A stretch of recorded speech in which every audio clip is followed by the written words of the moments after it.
हे बघ निशा, मला तू या प्रकरणात ना बाहेर ठेव. अगं का म्हणजे का? मला तुझ्याबद्दल सगळं माहिती आहे, याचा अर्थ असा नाही की मी तुझ्या सगळ्याच गोष्टींमध्ये सहभागी असेल. काकूंना जर कळलं ना, तर त्यांचा पारा असा चढेल ना की मी तुला मदत केलं या सगळ्यासाठी. नाही नाही, मला नाही जमायचं यावेळेस. हे बघ, लाडीगुडी नाही लावायचं. तुला माहितीये, तू अशी लाडीगुडी लावलीस की मी एकदम पिघळते. नाही ग नाही, यावेळेस नाही जमणार. तू बघून घे काय ते. अगं निशा, तुला माहितीये का तू किती मोठ्या प्रकरणात गुंतलेस? मान्य आहे तुला त्याच्यावर प्रेम आहे, पण याचा अर्थ असा तर होत नाही ना की त्याच्याबरोबरच तुझं लग्न होणार आहे. ती एवढी मोठी व्यक्ती आहे आणि मला नाही वाटत हे कुठे जाऊन जुळेल.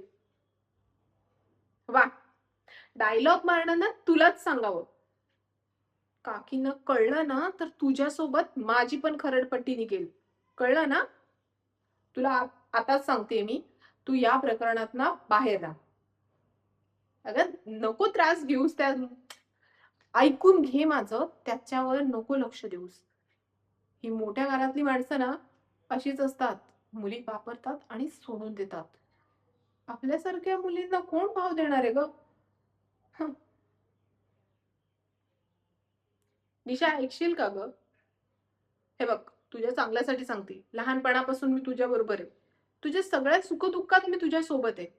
पण यावेळेस तू जो निर्णय घेतलायस ना, तो चुकीचा आहे. आणि या निर्णयाबरोबर मी तुझ्या सोबत नाहीये. हो, नाहीये. मला पण असं वाटतं की तू त्या वाटेला नाही जावं.